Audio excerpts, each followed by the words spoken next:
मैं तुम्हें पैसे दे सकता हूँ, लेकिन बदले में तुम्हें मेरे साथ चलना होगा, मेरे कमरे तक। समझ रही हो ना मैं क्या कह रहा हूँ? ये तुम क्या बोल रहे हो? मैं कोई ऐसी वैसी लड़की नहीं हूँ। वाराणसी के 80 घाट की सीढ़ियों पर शाम उतर रही थी। गंगा आरती की तैयारियों के बीच घंटियों की आवाज गूंज रही थी, लेकिन उस पवित्र शोर में एक आवाज ऐसी थी जो किसी को सुनाई नहीं दे रही थी। वह थी मीरा के पेट की भूख की आवाज। 20 साल की मीरा, जिसके तन पर एक मैला कुचैला सूट था और जिसके दुपट्टे में सैकड़ों छेद थे, एक कोने में सिमटी बैठी थी। उसकी आंखों के नीचे काले घेरे थे, गाल पिचक गए थे और होंठ प्यास से सूख चुके थे।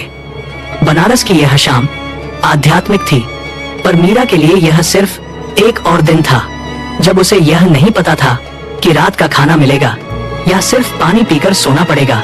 लोग आते, गंगा मैया को नमन करते, आरती देखते और अपने घरों को लौट जाते। मीरा हर गुजरते हुए इंसान की ओर उम्मीद से देखती। उसकी आंखों में भीख नहीं, बल्कि एक मूक सवाल था, क्या मैं इंसान नहीं हूँ? तभी वहाँ से एक हट्टा कट्टा हलवाई गुजरा, जिसके हाथ में बाजी समोसे थे। उसने एक समोसा कुत्ते की तरफ फेंका और दूसरा मीरा की तरफ। कुत्ता झपटा और मीरा भी, लेकिन मीरा ने वह समोसा उठाया नहीं। उसका स्वाभिमान, जो इतनी गरीबी में भी जिंदा था, उसे रोक गया। उसने सोचा, जानवर और मुझ में कुछ तो फर्क होना चाहिए। उसी भीड़ में एक युवक खड़ा था, आदित्य प्रताप सिंह, उम्र करीब 28 साल। वह बनारस के एक पुराने रईस खानदान का वारिस था और शहर में रूहानी रसोई नाम से एक बड़ा हेरिटेज रेस्टोरेंट चलाता था। आदित्य अक्सर सुकून की तलाश में घाट पर आता था। उसके पास दौलत की कमी नहीं थी, पर दिल वीरान था।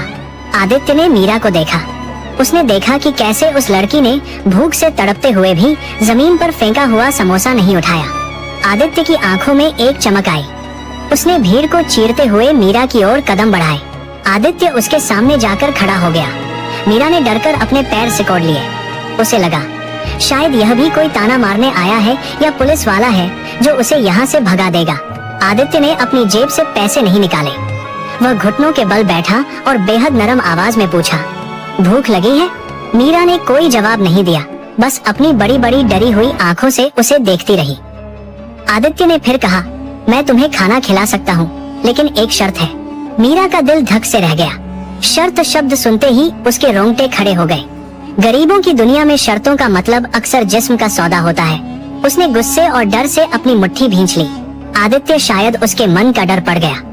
उसने तुरंत हाथ जोड़ते हुए कहा, गलत मत समझना, मेरी शर्त यह है कि मैं मुफ्त में खाना नहीं दूंगा।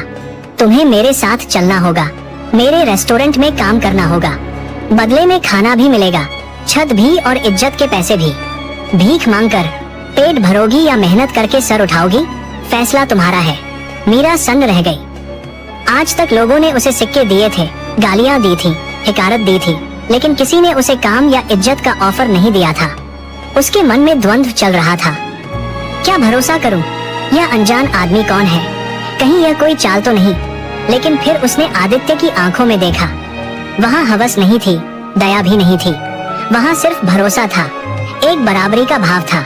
मीरा ने कांपते हुए होठों से कहा, मुझे काम नहीं आता साहब। आदित्य मुस्कुराया, एक ऐसी मुस्कान जिसने मीरा के अंदर के डर को पिघला दिया। कोई माँ के पेट से सीखकर नहीं आता, नियत साफ हो तो पत्थर भी कारीगरी सीख लेता है। चलो। मीरा उठी। उसके पैर लड़खड़ा रहे थे। वह आदित्य की काली चमचमाती कार के पास पहुंची। ड्राइवर ने नाक भौं सिकोड़ी, लेकिन आदित्य ने खुद पिछली सीट का दरवाजा खोला और मीरा को बैठने का इशारा किया। गाड़ी रूहानी रसोई के पिछवाड़े रुकी। यह एक पुरानी हवेली थी जिसे रेस्टोरेंट में बदला गया था। वहाँ मसालों की खुशबू हवा में तैर रही थी, इलायची, केसर और देसी घी की महक। आदित्य मीरा को लेकर अंदर आया।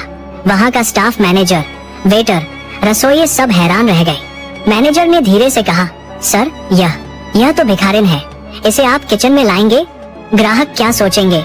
आदित्य ने कड़क आवाज में कहा, यह भिखारिन थी, अब यह हमारे परिवार का हिस्सा है।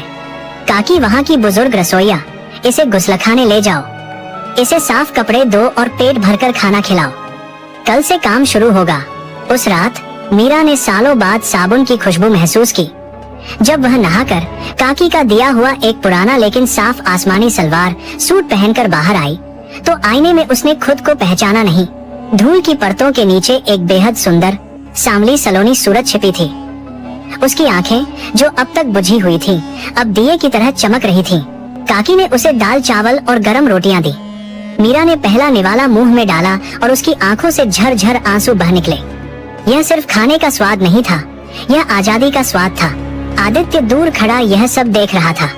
उसके दिल को एक अजीब सा सुकून मिला जो करोड़ों की डील साइन करके भी नहीं मिलता था। शुरुआत के दिन आसान नहीं थे। स्टाफ के लोग मीरा से दूरी बनाकर रखते, उसे अछूत जैसा महसूस कराया जाता।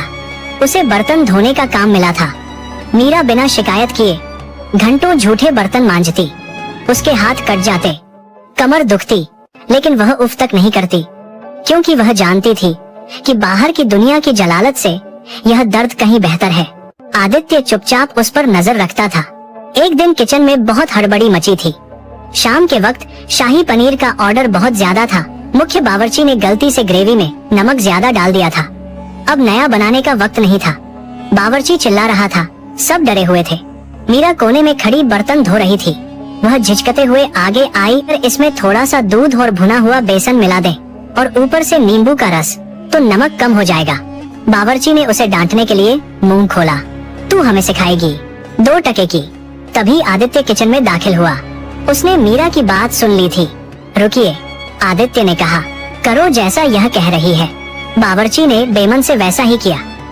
जब ग्रेवी तैयार हुई तो आदित्य ने उसे चखा। स्वाद अद्भुत था। न सिर्फ नमक बैलेंस हो गया था, बल्कि स्वाद और निखर गया था। आदित्य मीरा की तरफ मुड़ा। उसकी आंखों में हैरानी और प्रशंसा थी। तुम्हें यह कैसे पता? मीरा ने नजरें झुकाकर कहा, मेरी माँ।